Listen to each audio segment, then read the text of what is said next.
a guy walks into a Timpson store with his daughter, and the daughter has a prosthetic limb. The prosthetic limb is broken, and the dad is just absolutely beside himself. He's stressed. He's just in there to get his keys cut. They're moving house, but this limb is broken. It's just it's a nightmare day. And the guy behind the counter says, "Well, hang on, we've got these machines that cut keys. Let me see if I can mend the thing that's broken on your daughter's prosthetic limb." Takes the limb, mends it in like 20 minutes. And of course, the guy's there with his credit card, just like, "How much do I owe you? This is amazing." And the guy behind the counter just says, "That's on us." And it's a really, obviously as a parent of a child with disabilities as well, that story hits me very hard. But think how many times I've told that story. Think about how many times you're going to go and tell that story. Think about all the people listening to this who are telling that story over and over again. And what happened in Timpson. So one of the things they have in Timpson is like a WhatsApp group for each of the regions where they share kindness stories. So all the time you're hearing from the other stores and you're getting inspired by these stories of kindness. Customers are talking about that. Guess where I go every time I need a key cutting. And often you're using Timpson as a business at moments in your life when you're stressed or going through change. Your shoes are broken or you need keys.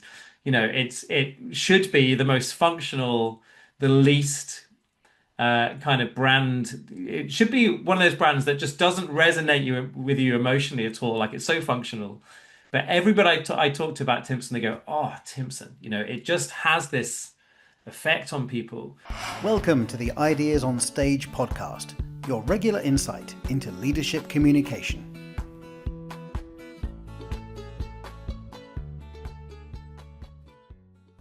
Hi, Graham. Welcome to the show.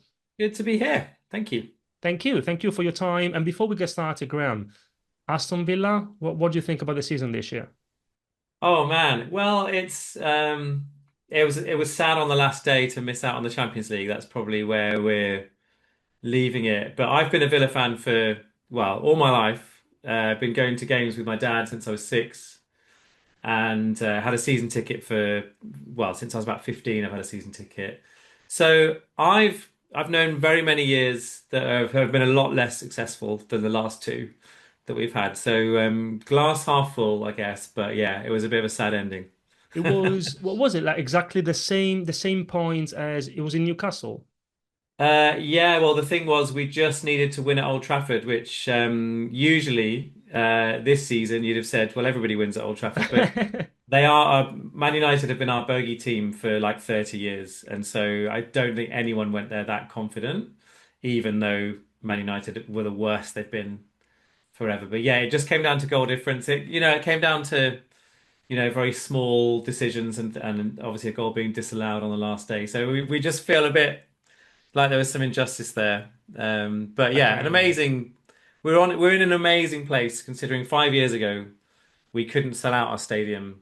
We had the whole top tier of one of the stands closed, and it seemed very bleak. So where we are now is we should be very thankful for, I You're think. doing good. You're doing very good. And Yeah. last year we signed, I'm a Juventus fan, I'm Okay. Italian, and we signed Douglas Luiz from Aston Villa. Yes. And when he came, everyone was saying wonderful things about him. Yeah. Apparently, and I'm sure there's a reason for that. The one of the best midfielders in Premier League, and I don't know why he never played this year. But it's not his fault. I think Yeah. he was never given the opportunity to show his qualities. But anyway, we're not here to talk about. Well, we'll have him back. Yeah, yeah, maybe.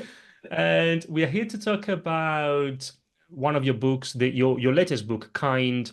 And so we're going to talk about the power of kindness at work. And Graham, you start the book with a very personal story about your son, Roscoe. Is it, am I Yeah, pronouncing it correct? Roscoe. Roscoe? And what that taught him, what he taught you about being kind. And I assume you are happy to share something about that story because Of it's in course, it's in yeah. the book. Would you Yeah. mind starting with that? Okay, so what I say in the book is a lot of people think that their child is unique. We all like to think that. But Roscoe actually is, and that's because he has a unique chromosomal disorder. So he's the only person in the world with his chromosomal code, particularly on chromosome 6. He has two abnormalities are different to anything they found in anyone else. They tested his mum for it, they tested me for it, and obviously it's good news if they find a match because that means, oh, well, Graham's been living with this chromosomal disorder his whole life, so it's probably fine. Neither of us had it. So that was really the journey we've been on. So he's 11 now.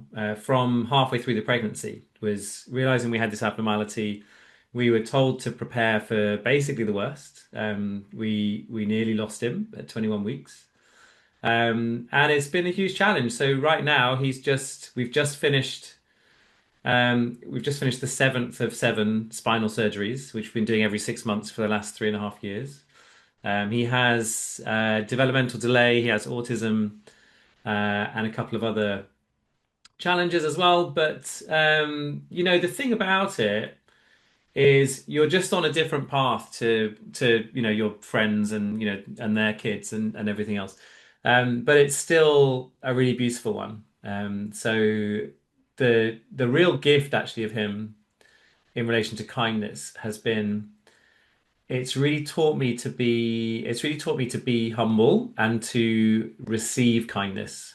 Because I think when we talk about kindness, we often start with who can we help? What needs to happen in the world that I'm going to be in the hero for and I'm going to be in control of.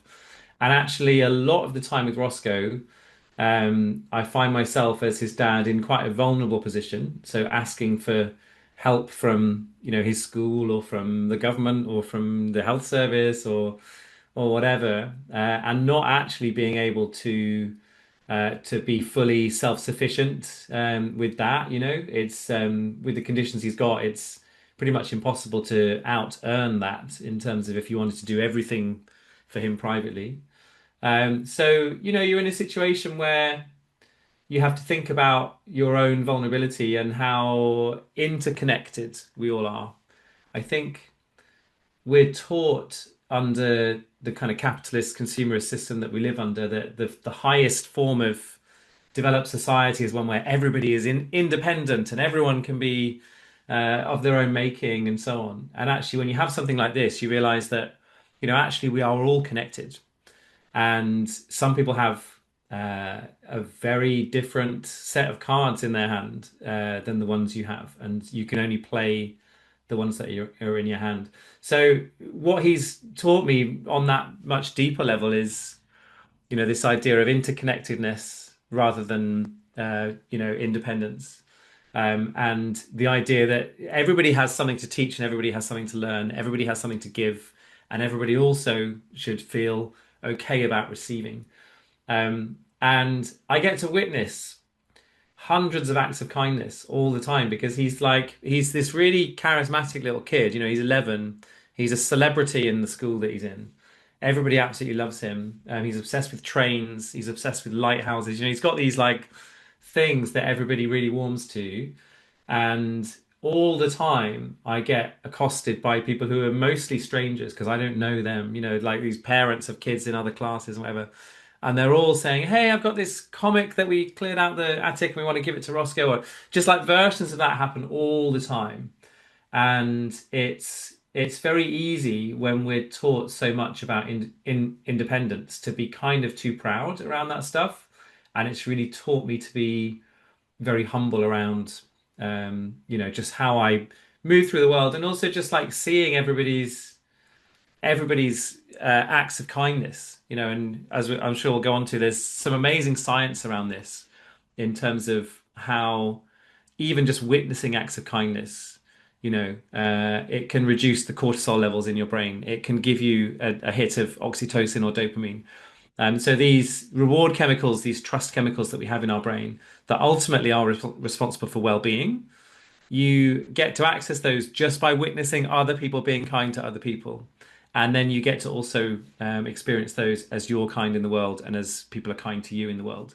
So, yeah, it's been a really profound experience, probably one of the most life-changing things that could ever happen.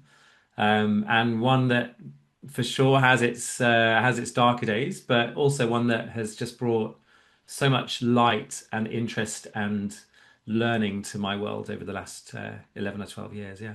Thank you for sharing that. And Graham, I have full respect for parents in your situation. And I'm not saying this because I need to say this, that there's a specific reason. And the reason is that my wife works with children with autism, Oh, wow. and with parents of children with autism. Yeah. So I have a very good understanding of how Mm. challenging it is. So again, full respect. And now, we already started talking about kindness and being kind to other people. There's another um, very interesting example that you've included in the book, and again, it resonated with me because I'm Italian. You talk about what they do in Naples with the Yes. coffee, the Yeah. Caffè Sospeso. Again, for those who haven't read the book, can you tell us about that? Yeah, so this is in my research around kindness, I was looking at all kinds of different sort of cultural approaches to that and got into loads of interesting ethical questions like if someone holds the door open for you, and that's expected in your culture, is that kind or is that just the status quo? And there's all you don't you can really tie yourself up in knots, thinking about kindness in all these different ways. But I came across this really lovely cultural story from Naples, as you say, which is this thing that happens in the coffee shops of Naples. It's called Caffè Sospeso. And Caffè Sospeso, the rough translation, you can tell me if you have a different translations for this, but the best translation I found was it's a suspended coffee. So the idea is you go into the coffee shop, there's a jar on the counter in the coffee shop, and as you buy your coffee, you can also choose to buy a suspended coffee. So you buy someone else a coffee, you pay it forward, and then what happens is the person behind the counter gives you a little ticket. You put that ticket in the jar, and that's then available for somebody else to come in later on. Maybe they are out of money that day, they forgot their wallet, someone else needs help, and they can just go into that jar and say, "Hey, someone else has donated this coffee. I'm going to pick this out. I'm going to claim it as my suspended coffee." And I think it's a really lovely illustration of what I call in the book kindfulness. And kindfulness is about it's about saying, let's not just think about how we move through the world and how we offer up acts of kindness. That's a given. That's the baseline, right? We want to be as kind as possible. But when we harness kindfulness, what we're really doing, this is kind of mashup of the word kind and the word mindfulness. And the idea is if you look at the world as a blank canvas where what you can do is make it easy for other people to be kind, then you create incredible cultures around you, incredible team cultures around you in a work context, but and elsewhere in your life as well. And so what happens in that moment in the coffee shop is that someone puts the ticket in, Cafe Sospeso. The person behind the counter feels good about that. They go, "Hey, I live in an abundant world. I live in a place where someone will come in and buy a coffee for a stranger." And so it brightens their day. The person next to them in the queue, they get those, really strong, warm feelings that, hey, this is a great thing. They're statistically then inspired to go and do something else kind off the back of that.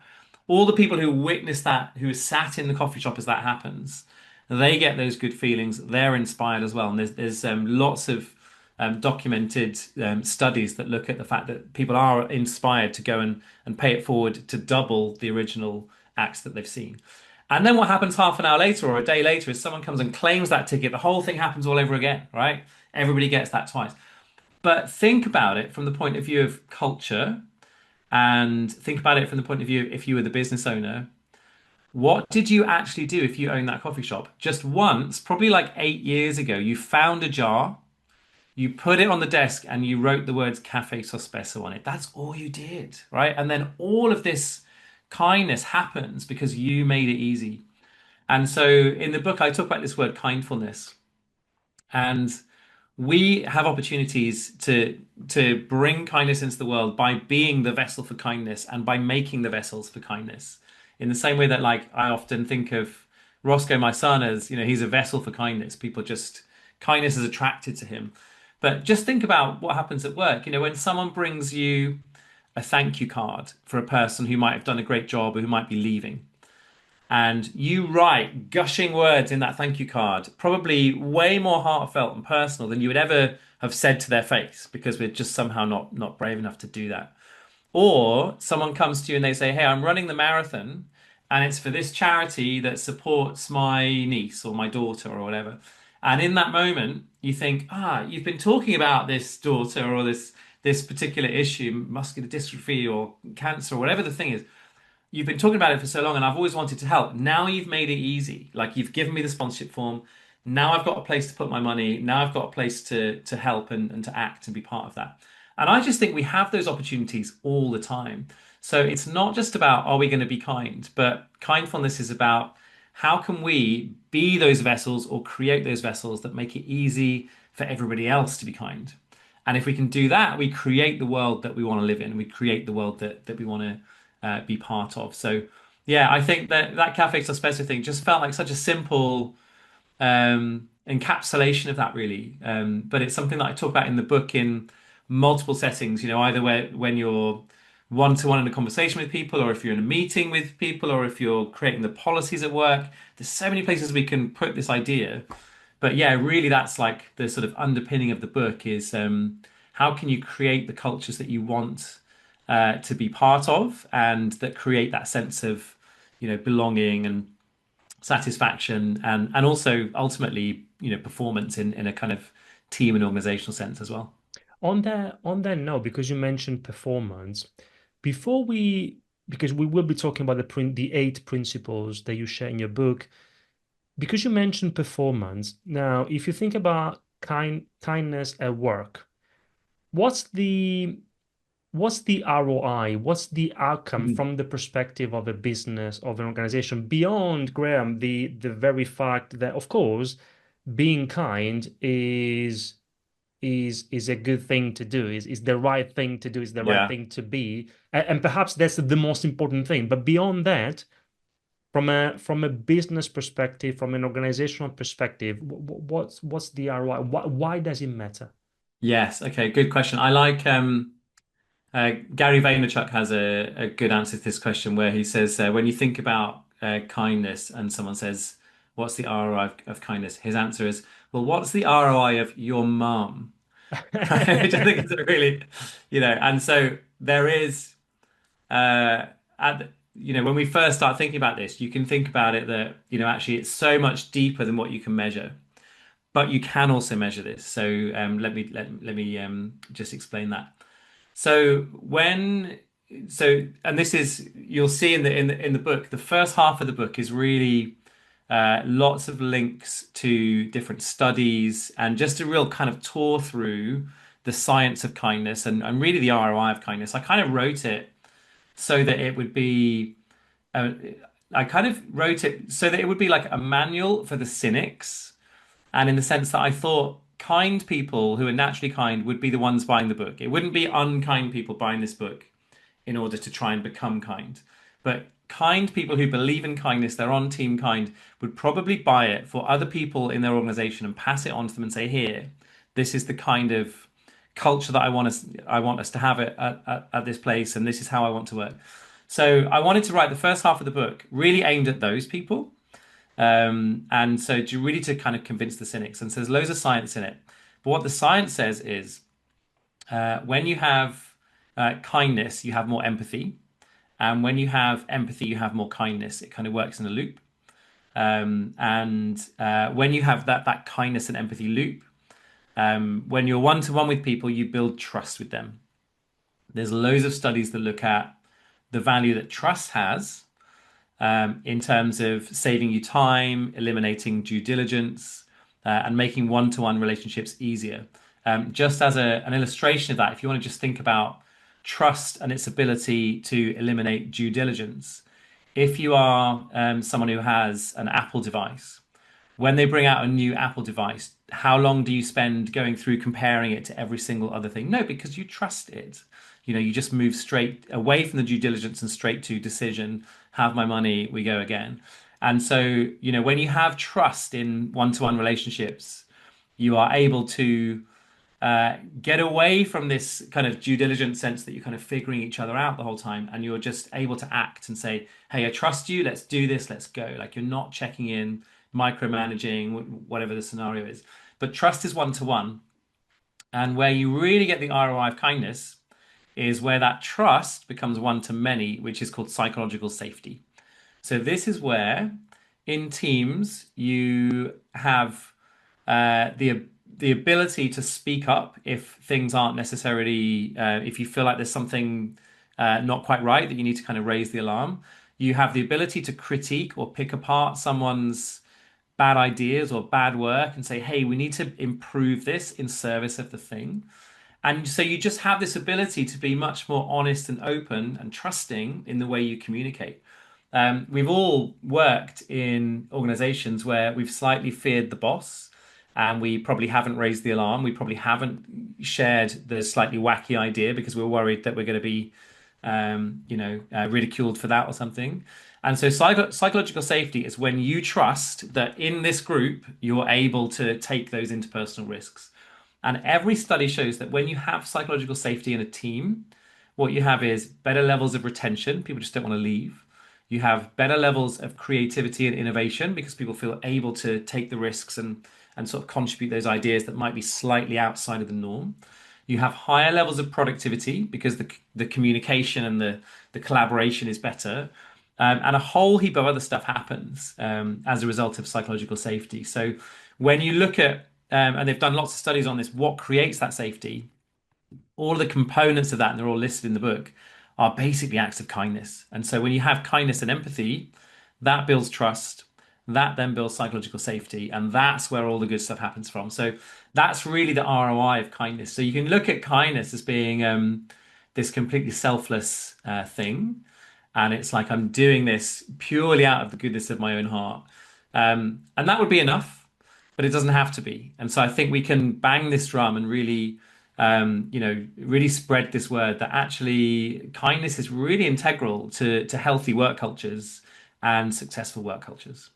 Thinking about psychological safety, I don't know, because recently I read of a study, and maybe I read it in your book, or maybe it was a client who mentioned it.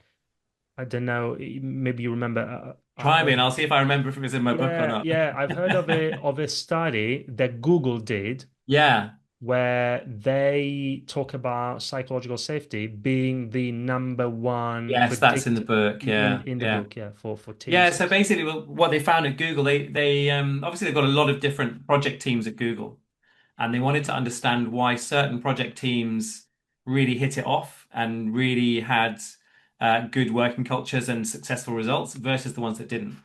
And what they found was it wasn't the talent of the people in the room. It wasn't the resources that they had available.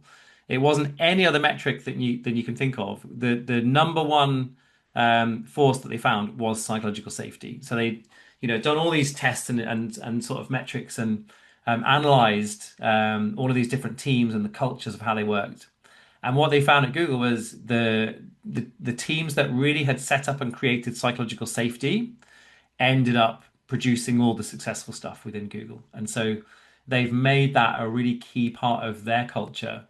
And that, it's part of their kind of, brand culture guidelines and stuff is like really stressing the importance of the managers and leaders making it safe for people to make those kind of contributions and really make sure that people feel able to ask the brave questions, put forward the brave ideas and raise the alarm when they need to. Yeah, that was interesting to read about. And in your book, you also talk about the difference between being kind and being nice. You say that being kind is different from being nice because you say, for Yeah. example, if you are nice, then it means that you will want to avoid hard conversations. And you say that that's not what we're talking about. You want to have those hard conversations.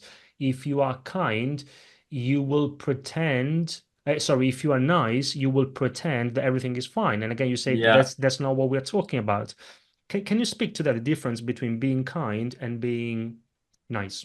Yes. So the reason this is so important is often when I start talking about kindness, one of the first things that people start to say is, but isn't kindness, isn't it kind of weak, and doesn't like, isn't it the case that kindness has no place in business because it's kind of the same as weakness? And what I say is, no, no, you're confusing kindness with being nice. And they are two very different things. You'll often hear of someone, oh, that person's too nice. You don't often hear people saying, like, that person's just too kind, I think they're very different. Often they come from the same kind of place, but kind is much more brave than nice. So let me give you a little potential scenario here. So if you are sat in a room with a colleague, and that colleague is delivering a presentation to a whole team, and it's kind of gone quite badly. And then at the end of that, that colleague comes to you just as you're walking out the door, and they say, "Hey, how did I do? Like, can you give me some feedback? How was it?" Then that's the fork in the road, right? That's the moment where you get to either choose to be kind or you can just choose to be nice. So what are the two things that like if you're just going to be nice in that moment, so they've delivered a presentation, it's not gone well, you know that, the rest of the room knows that, they probably don't know that, and they're kind of pumped up on adrenaline in that moment. It's really easy to choose nice, right? And nice in that moment looks like, yeah, it was Nice. great, like you just and you want to get out of there as quickly as possible. It's like, yeah, yeah, bye. And it was great. And you lie, you basically you go along to get along. You just lie in that moment. And whereas if you think about what the kind response to that is, like it's way more expensive, it's way more badass, right? So what do you do if you're kind in that moment? So the first thing is you recognize they're pumped up on adrenaline, they've just done a presentation. Now is not the time to deliver the bad news. So you very skillfully get around to a place where you're saying, yeah, I made some notes. Do you want to meet tomorrow? I've just got to go to a meeting now, but let's meet tomorrow morning while it's fresh and let me chat through that. So you then have some notes made. Then tomorrow you give up half an hour of your time to sit and have a coffee with this person and go through this, or a call or whatever it is. And in that conversation, what you have to deliver is really the true essence of kindness, which is truth and grace. It's the combination of those two things. That's what you don't have with niceness, that you have with kindness, is the truth and grace together. And so when you're kind, in that conversation, you have to deliver them the truth that this presentation did not go well. These were the things that went wrong. You have to deliver that truth, because if you don't, then there's no opportunity for them to learn. Truth is about being for that person. It's about being committed to their growth and their learning. And it's about being committed to giving them what they need. So another way of contrasting those two things is you could say nice is about telling people what they want to hear, whereas kind is about telling people what they need to hear. So very big difference. And it's actually, it takes time. It can be costly. It can be expensive. It can be brave. It can be really badass, to really choose in that fork in the road, the kind versus the nice. And I think often, particularly in cultures that are a little bit toxic, where there's a bit of negativity, people just do the nice, smile and nod their heads and then bitch about it behind everyone's backs kind of thing. And, really kindness is about being very open and really committed to that truth. I often think about it like it's like salted caramel, right? Like, salted caramel is like the best food in the world. And it's like the truth and the grace together. The truth is like the salt. If you deliver in salted caramel, even the tiniest bit too much salt, it ruins it. Too much salt ruins any food. And when you think about the caramel, if you just have that sickly sweet caramel with no salt in it, then it just gets like sickly very quickly. That's the nice culture. But when you put those two things together, the truth and the grace, delicious. Salted caramel. I agree. Very, very powerful combination. And you talked about toxic cultures. Now, yes, I guess there are workplace cultures where being kind or even trying to create a system or behaviors in organization where as many people as possible are kind is harder than in other places. Yeah. When that's the case, like how do you go about overcoming that in toxic workplaces?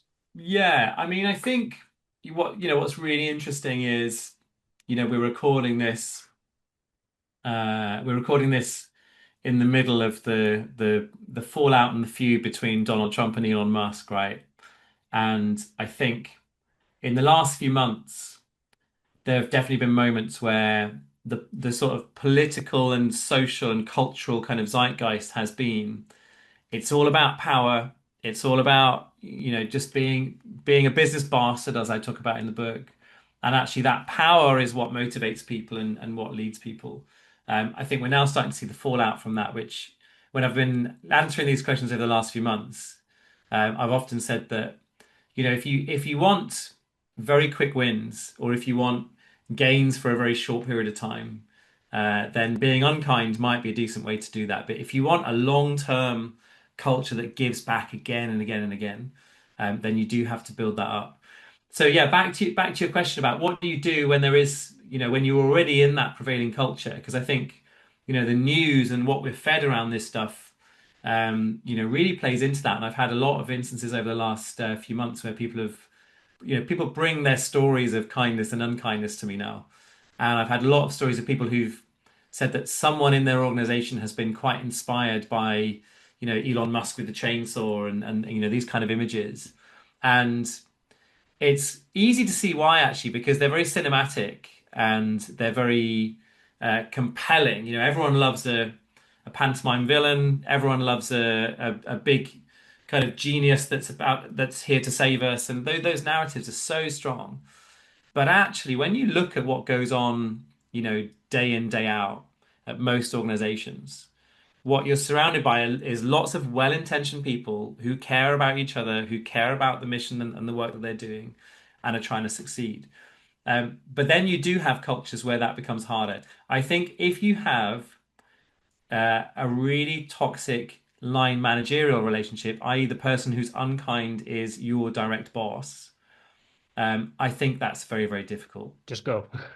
And so, yeah, and this is my advice. And, I sort of say this to people directly, and I say this sometimes on stage doing keynotes, knowing that I might be offending one of the people who's just paid a lot of money to have me come and speak. But I often say, hey, if the person who is your direct boss is an unkind leader, and that is a conscious thing for them, or certainly you can't really make an argument that it's completely unconscious. I think that's really, really difficult, and you should just walk out the door. That said, the biggest source of accidental unkindness is busyness. And so I think if you are in a situation where you're just feeling like it doesn't feel very kind, but it's not overtly in that unkind direction, I think you can start conversations. And I think often all it takes is a really small group of well-intentioned people to raise the alarm, to ask the questions, to bring some curiosity to what's going on in the culture. And things do really shift. And I was working with an organization a few weeks ago who had been through a really difficult time. It had led to a lot of fatigue, a lot of burnout, and people just, when you're tired and ratty, you just snap at each other, don't you? And you end up, just not being your best selves. And it was really clear that like the unkindness was really no one's fault. It wasn't down to a bad leader. It wasn't down to a kind of Elon Musk fan with a chainsaw. It was just down to fatigue, stress, uncertainty, insecurity. And what they started to put in place over the time that I worked with them was just really a set of boundaries. We did a lot of work on the idea that kindness starts with you, and really making that self-kindness the starting point. And then we did a lot of work on just making sure that there was enough time and space, and people were slowing down enough to be able to create that psychological safety. And where they are as a team and as a culture and as a kind of system, when you kind of think about people and how they interact together, it's often systems and it's often kind of moving, but you can see things at the center of it, or the things that emanate from it. It's transformed. It's totally transformed. And so I think if you have really bad actors at play there, it's difficult. But if you just have busyness and stress and there's a lot of change going on and there's politics and whatever, you can get beyond all of that. And ultimately, that's a much more rewarding place to be for everybody working in it. But it's also a much more productive place to be in terms of, the profitability and all the rewards that come from that. So it's definitely I think we're going to start to see, dare I say it, a bit of a backlash against the kind of Elon Musk unkindness syndrome, and we're going to start thinking more about what do we need to create really great workplaces that really work for everybody. Before we continue with this episode, I just want to share a few resources that I think will be super useful for you. The first one is check out either my book, Confident Presenter, or my colleague Phil Wakenall's book, Business Presentation Revolution, or both. These are books for business owners and leaders who want to take their presentation skills to a higher level. To make the most of the books, take the Confident Presenter Scorecard, which is an online tool that allows you to assess your presentation skills for free in less than 3 minutes. And then also, at the moment, I'm running a series of free presentation skills web classes, and I'd love to see you there. The links are in the show notes. Now, let's go back to the episode. I want to follow up on a few things that you mentioned. You mentioned Elon Musk and also kindness starts with you, which is one of the 8 principles you talk about in the book. First one, yeah, The most first important one, one. yeah. And you mentioned business. There's another principle which is slow down. So I want to talk about those things. Let's start with, it's not, I don't want to talk about Elon Musk, but because you Mhm. mentioned Elon Musk, now No one wants to instead, talk about Elon Musk any more than we have to, right? yeah, yeah, but instead, who are some great leaders? And ideally, if you have someone in mind in the business world, if you've got Yeah. someone from a like in politics, that's fine. Feel free to mention who you have in mind. But ideally, in the business world, a leader or leaders who embody the principles that you cover in your book. Of Yeah. course, that's what you think. Yeah, sure. I mean, there's obviously the big political example that I mentioned in the book is Jacinda Ardern, right? And so if you come back to the truth and grace idea, and the kind or nice idea, think about Jacinda Ardern in COVID. Really brave, empathetic, bold decisions. Um, but she didn't sugarcoat it. Like she went to the nation and said, "Hey, this is going to be really hard. I'm not just going to tell you what you want to hear. I'm going to tell you the truth. This is going to be really hard, but we're going to lock down right now. We're going to save lives." And what happened as a result of that was it was very different to what we got in most of the rest of the world.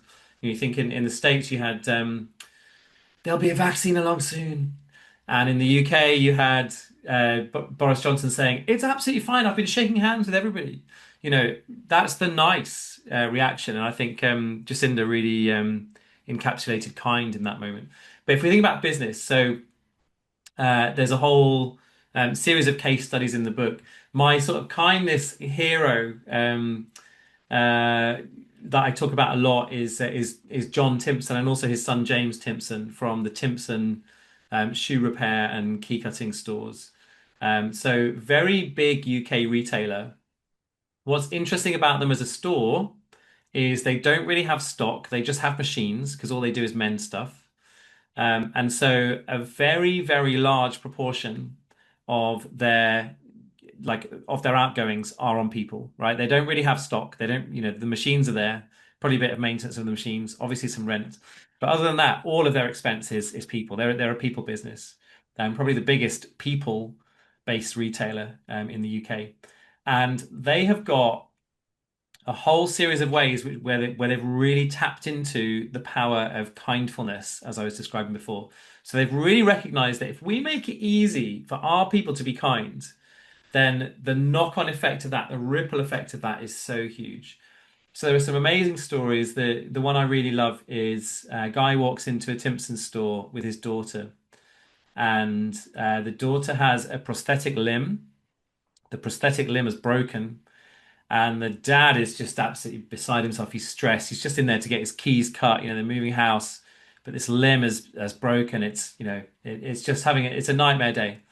And the guy behind the counter says, "Well, hang on, we've got these machines that cut keys. Let me see if I can mend the thing that's broken on your daughter's prosthetic limb."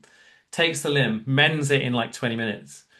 And of course, the guy's there with his credit card, just like, "How much do I owe you? This is amazing." And the guy behind the counter just says, "That's on us." Um, And it's a really, obviously as a parent of a child with disabilities as well, that story hits me very hard. But think how many times I've told that story. Think about how many times you're going to go and tell that story. Think about all the people listening to this who are telling that story over and over again. And what happened in Timpson. So one of the things they have in Timpson is like a WhatsApp group for each of the regions where they share kindness stories. So all the time you're hearing from the other stores and you're getting inspired by these stories of kindness. Customers are talking about that. Guess where I go every time I need a key cutting. And often you're using Timpson as a business at moments in your life when you're stressed or going through change. Your shoes are broken or you need keys. It should be the most functional, the least kind of brand. It should be one of those brands that just doesn't resonate with you emotionally at all. Like it's so functional. But everybody I talk to about Timpson, they go, "Oh, Timpson." It just has this effect on people. They have some amazing people there who've worked there for many, many years. They have a very good track record of hiring people who are ex-offenders, who no one else would employ, bring them into the business. Those people become super loyal, super passionate. They're all real advocates for the business as well. And then it follows all the way through to their policies. So they have a policy for if your kid is starting a new school, you get half a day off to go down and stand, with a school uniform and take the pictures and put them on Instagram and then go back to work. If your pet dies, they give you a pet bereavement day. If you're stressed out, you can apply at Timpson for a free holiday. They own a whole bunch of different holiday cottages around the UK, and they're booked out exclusively by Timpson staff. And you just, you apply to be part of the ballot for that, and you get a place on it.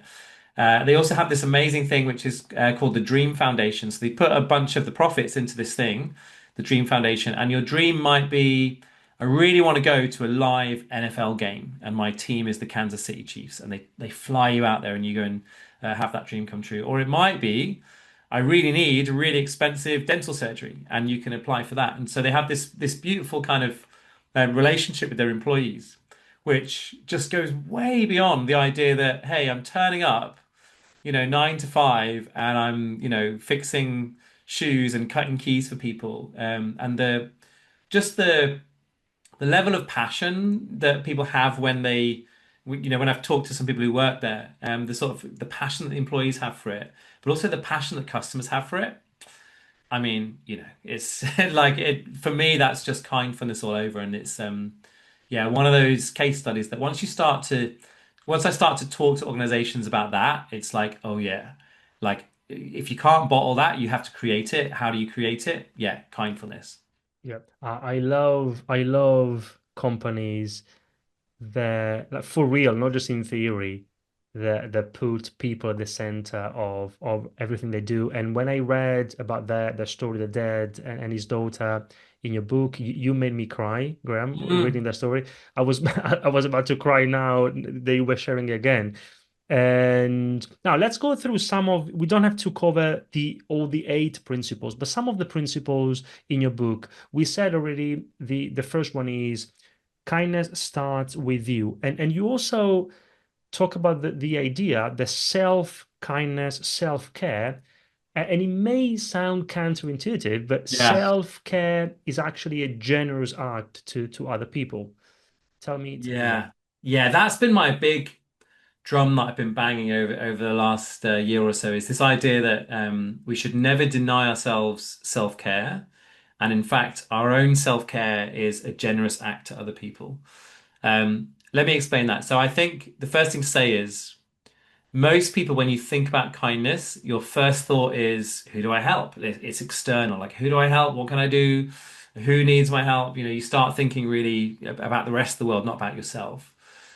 So we neglect self-kindness when we even just think about it and define it. But then also what happens is we're very willing to be kind to other people, and we'll prioritize making stuff happen for other people or being generous to other people. And yet we don't hold ourselves to that same standard. So we'll deny ourselves things that we would never think about denying other people. And I think all of this comes down to the wiring in our brain, the self-talk that we have. So we have a part of the brain, the amygdala. I'm sure involved in communication and public speaking and stuff, like anyone listening from that perspective, you'll be very aware of those self-talk little negative voices that we all have in some of those conversations or when we're on stage. And so that part of the brain, it really creates a mindset in our heads, either of scarcity or one of abundance. And the scarcity one is the panic one. It's the one that our brains tend to default to in stress. But you can train yourselves through all kinds of things, meditation, gratitude practice, all these things, to lean towards creating in your brain the idea of abundance instead of scarcity. What does that look like? So when you're like flat out of work, you're stressed, and you think about what you need. You think about, I need to give myself, a full 1 hour lunch break, or I need to give myself a good evening's rest tonight. Then often what happens in your brain is you start to say all kinds of things to yourself, that negative self-talk, that denies what you need. So you start to say, there isn't enough time, or there isn't enough, or I am not enough. And when we rewire that towards abundance, what we start to say to ourselves is the opposite of that, which is there is enough time, there is enough, and I am enough. And I quite often do that exercise with groups where I just get people to just repeat those phrases in their heads, and then with a partner as well. And people find it really difficult even to say the words "I am enough" or "there is enough." It brings up really very deep emotional resonances around those words. But that's the transition that you get to when you start to develop abundance. And all kindness really comes from an abundance mindset, right? So it comes from a place where you're on the tube and someone needs to sit down, and you're like, there are enough seats. I don't need my seat right now. Like, I'm going to give up mine. Or when you're asked for that person, if you're going to give them some feedback about the presentation, you have to have in your mindset in that moment the abundance that I have half an hour that I can give to that person tomorrow. It comes from abundance. But if we're constantly telling ourselves, I am not enough, there is not enough, there isn't enough time, then we're constantly in scarcity. So actually, it becomes really generous because when we start to role model that for ourselves, we start rewiring our own brain towards abundance away from scarcity. And guess what happens when we're then in situations where it's like there's opportunities to be kind? We spot them more and we jump into them more. So when we think about abundance, it starts with us and it starts with rewiring our own brains. But it also means that when so everything you do is a role model for somebody, right? So let's say you're managing people, you leaving on time when you've got a team that might be still in the office. Your initial thought is to feel really guilty about that. Why am I leaving on time? I'm leaving them all with work to do. Actually, what you're doing is you are role modeling that self-kindness is important. You are giving them permission to now leave, and you're giving them permission to be kind to themselves and each other. So we have to really kind of change that fear and guilt mindset that we have that really gives us this sense of scarcity, and move ourselves to a kind of creation of abundance in our own heads that then allows us and opens us up to be kinder to everybody else. There's another principle, Graham, I love, and it's one of my favorite ones. Not because I get it right all the time, I don't, but it just resonated with me. And the Mm, principle is that it's people first, work second, always. yeah. Again, tell me more. Yeah. So that came from, so I've got this business called Think Productive. We've been since 2009, we've been working with organizations all around the world. We do productivity training, we do leadership and management training. We've got a small core team, and then we've got freelancers who deliver a lot of our training workshops, and we've got people all around the world in different offices taking our stuff and taking it all around the world. And a few years ago, we had this situation where it just seemed like we were cursed, right? So we had this young, fit, really bright, motivated team, but all of them were just facing personal disaster after personal disaster. And, I was getting a lot of those text messages, the ones that you get in Teams, and it's just like, hey, this thing's happened in my family, or, I'm ill or whatever, and I can't be at work today. And we were getting loads of those messages. And it just became this mantra: people first, work second, always. So I would reply with that on the text, or I'd say those words when we were on the call. And really, it was like a mantra that was about making a commitment to hold myself and everybody else accountable to that standard. The most important word in that phrase is always. And what it means is whether you're having a quiet phase in your business or if it's the biggest deadline on the biggest day of the year, it means that person gets, if they need to, if it's something going on in their life, they get to drop everything. They get to go and sort out what's going on in their life. And they know that everybody else will rally, everybody else will pick up the slack for them. And that also there are times where they're doing that for somebody else, right? So they're back at work, but someone else has, some big emergency and you're picking up their work. And it means that happens always. It happens even on the busiest day of the year. But also it means it's always somebody's always, right? So there's always somebody that might need a little bit of extra help, might need you as the manager or the boss to just be scanning the horizons and just kind of checking in. Are you all right? Like, what's going on? Like, and just kind of having that awareness of and empathy for what's going on with the other people in the team. So we've just made that our mission really, and often that means that we say to people, take as long as you need. Don't worry about what our policy says on this, and just come back when you're ready. And I can honestly say I've never really had a situation where that's been abused. I've had lots of times where it's been sort of questioned because people just go, "Really? You trust me to take as long as I need?"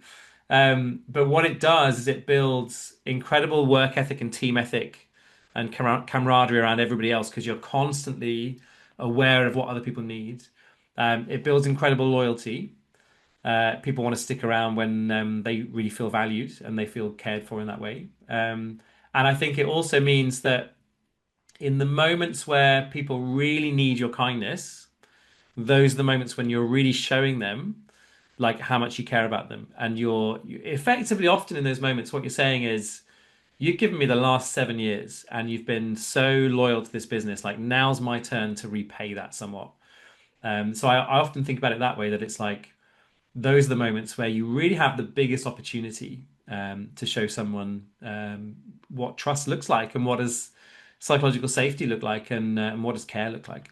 Yeah, and it builds, yeah, you mentioned now it builds trust, which is what you talked about at the very beginning. Yeah, Now, to be able to do that, to make the mantra a reality, you need to be able to individually, but also as a team, you need to be able to slow down, which is yeah, another principle. You yeah. talked about busyness before Lovely being one of segue.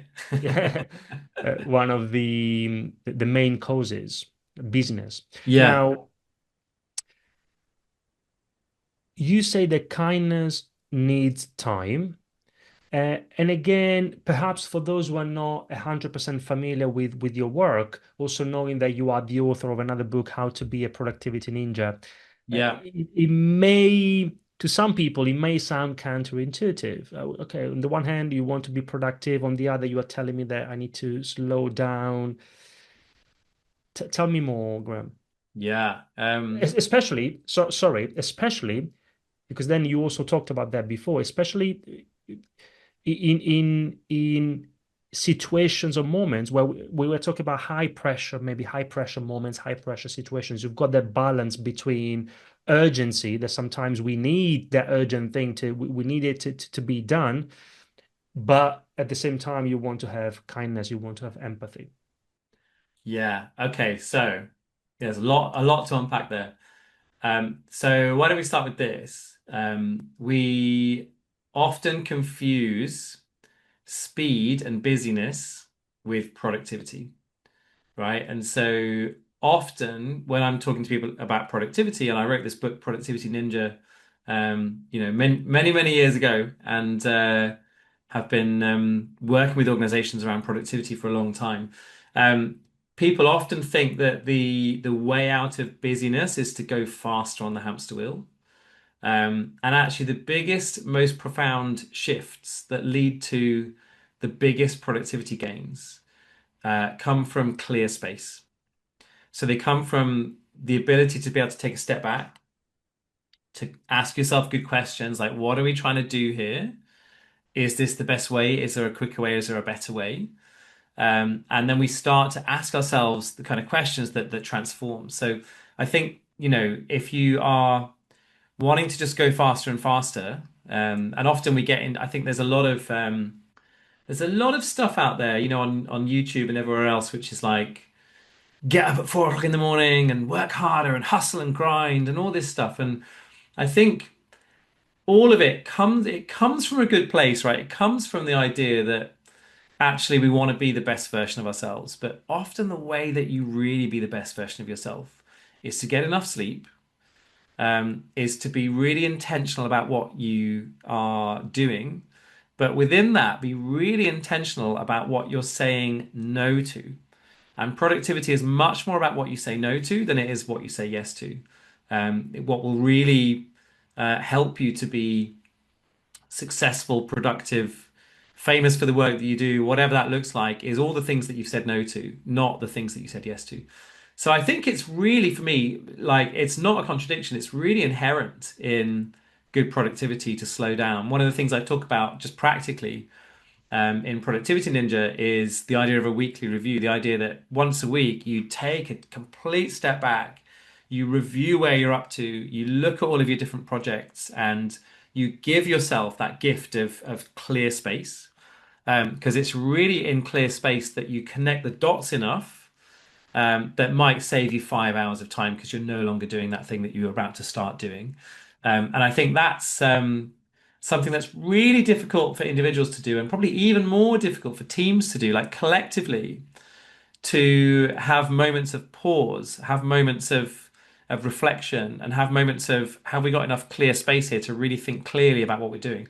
And that's why, when you go on like an away day with your team, or you go on a retreat or whatever, you come away with just such clarity because you've had clear space, and I think that's the stuff that's really, really hard to do when you're in the midst of busyness. And so slowing down, it allows you to see the world around you in terms of who needs your kindness, but it also allows you to see the world in terms of what's my purpose here? What am I trying to do? What do I not want to do? What do I want to change in the world? How do I want to be in the world? And I think, we're so starved of clear space, particularly when all those moments that we used to have clear space 30 years ago, like the checkout queue or on a bus or waiting for a taxi, we fill all of those moments with scrolling, don't we? And actually, the clear space is often what gets you to, much more profound insights and a much clearer sense of what you need to be doing.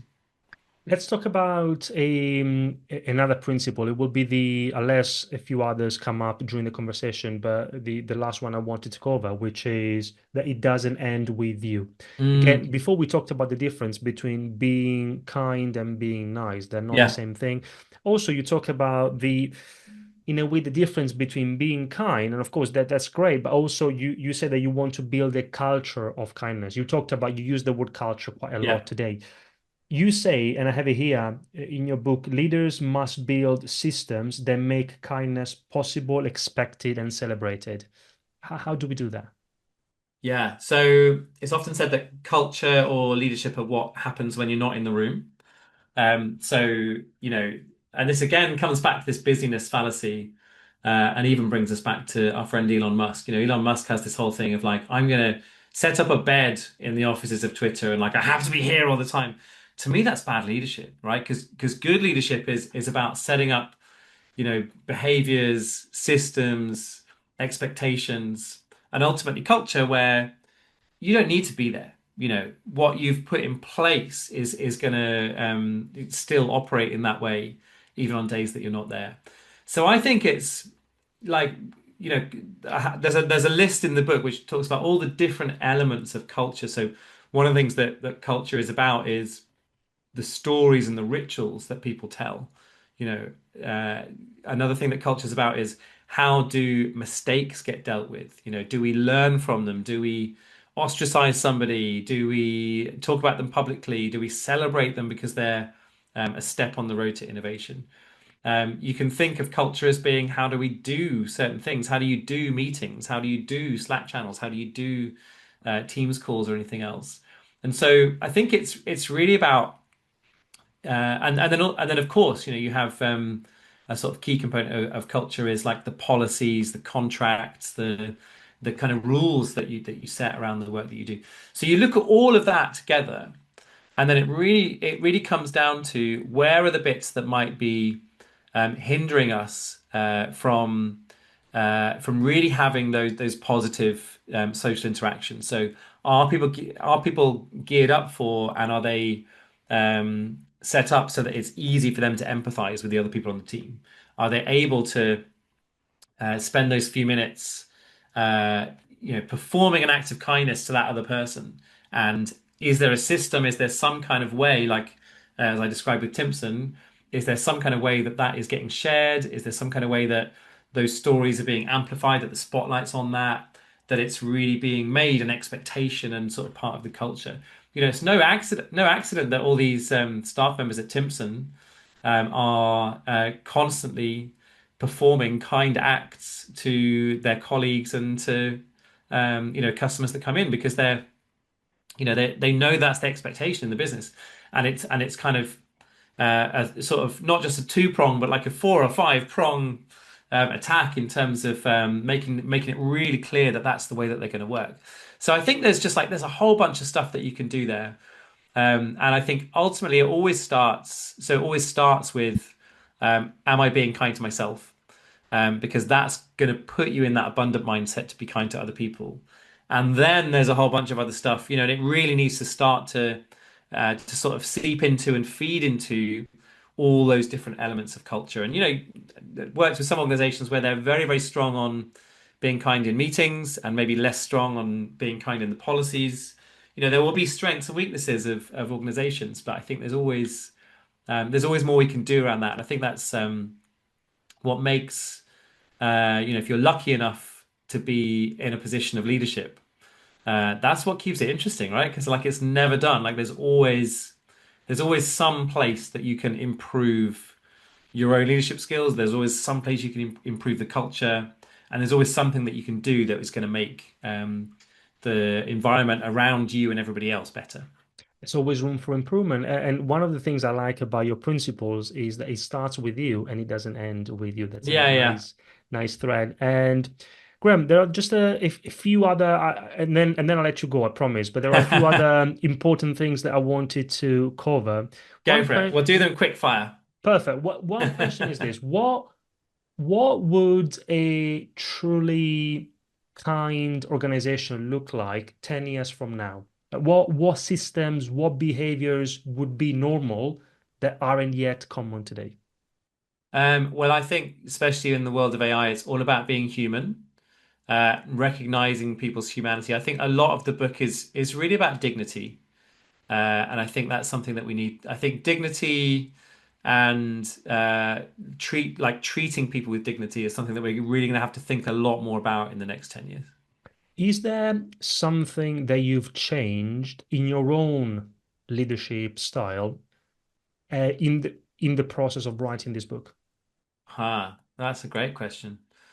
Um, yeah, I think I did some really interesting research on the principle listen deeply, which we've not really talked about. And one of the things that really resonated with me from that was, to be a better listener, you have to get really comfortable with silence. And so back to our thing of the strategic value of clear space, and that we just talked about, that's true of listening too. So when someone else has finished the thing that they're saying to you, you want to have your mind all the way through them speaking. You want to be focused on listening to them.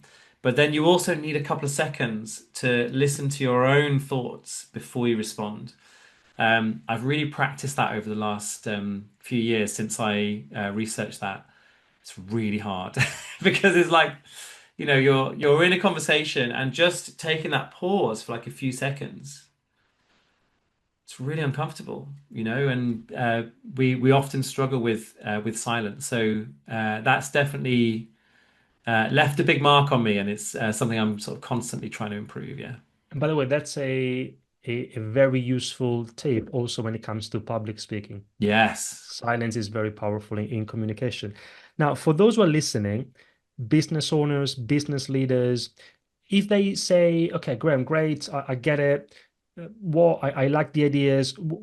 Is there one thing, perhaps one small step I can take to to go towards the direction which is described in your book? What's that thing? Kindness starts with you. We start with that. Perfect. And now beyond, and we're going to include your book, your kind, and your other books as well in the show notes. But if you think about what we talked about today, do you have any other book recommendations on topics connected to our conversation today? Oh, okay. Well, there's one I'm just reading at the moment, actually, which I'm really loving, which is a book called Moral Ambition. It's by Rutger Bregman. I don't know if you've come across his work before. So he wrote a great book a few years ago called Utopia for Realists, which is all about political ideas like universal basic income and stuff like that. And then he wrote a really beautiful book, which was very connected to this book called Humankind, which is all about history of the world and how kindness interfaces with that. But this latest book, Moral Ambition, is all about, I guess it's kind of a book about how so many people are trapped in jobs that they don't feel change the world and how they get out of that. And it's about a lot of other stuff. But yeah, I'm about halfway through that book and it's already my book of the year. So yeah, Moral Ambition by Rutger Bregman for sure. Perfect. We're going to include in the show notes. And now you published your book last year.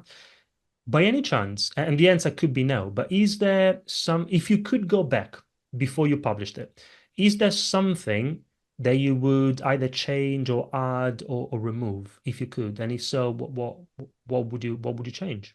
That is like the most that's the most searching but also the most painful question for authors, right? Because it's like, yeah, you can't go back.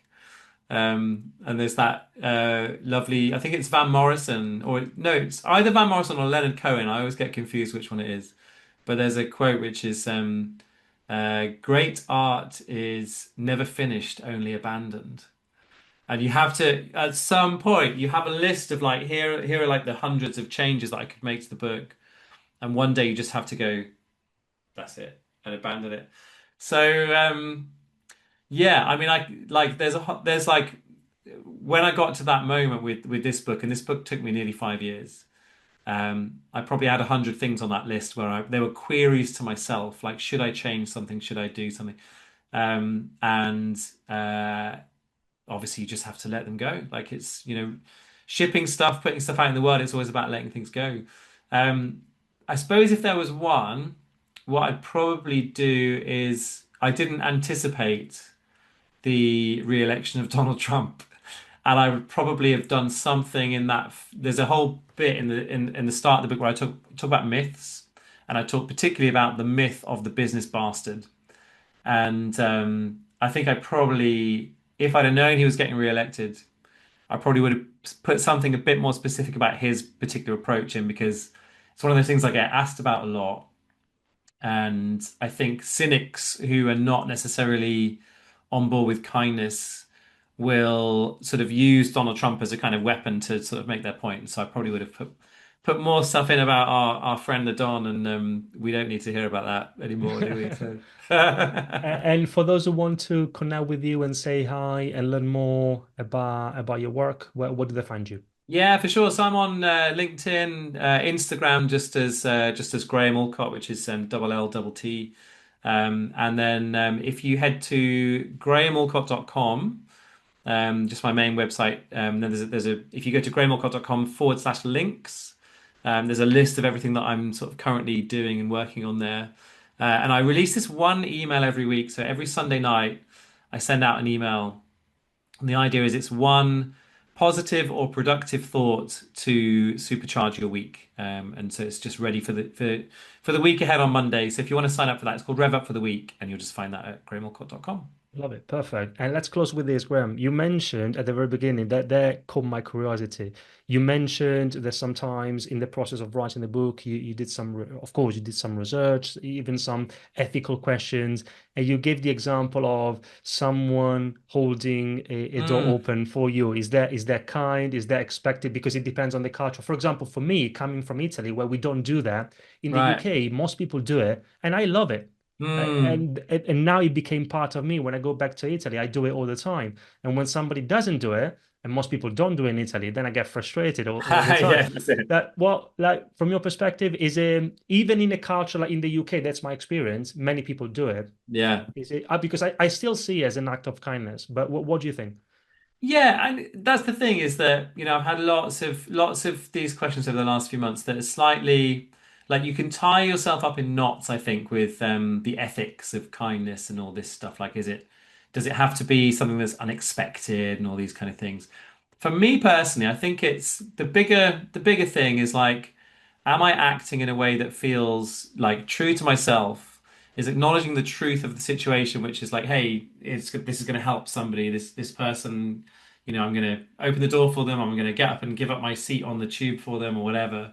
Am I acknowledging their truth in that situation? Am I doing it in a way that's graceful, marrying truth and grace? And so I think as long as you're doing that, it doesn't really matter if it's expected or not. Like I think for me, I'd much rather live in a culture, in a society, or work in surroundings where just the expectation is everyone will just do what they can. And so, yeah, I think it's very easy to get sort of tied up in knots around these things, but it just feels like an inherently good thing to do. It feels like a kind thing to do. What's more interesting to me is that thing you said just at the start of the question there about, okay, so now I take that back to Italy.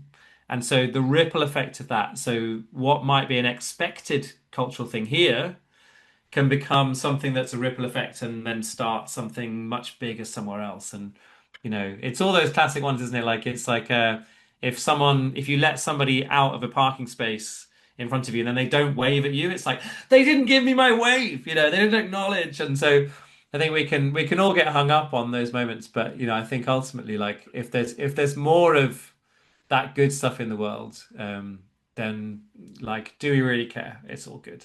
Like the Caffè Sospeso in Naples. Graham, thank you so Absolutely. much. Thank you so much for your time. This has been for me a wonderful conversation.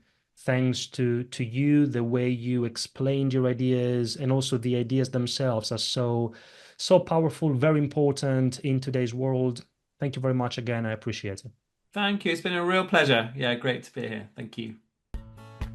If you enjoyed this episode of the Ideas on Stage podcast, there are many more you might like, so please subscribe, leave us a review, and tell us what you think. You can find many more ideas on business communication at ideasonstage.com or by searching for Ideas on Stage on iTunes, YouTube, or wherever you get your podcasts. Thanks for listening, and goodbye for now.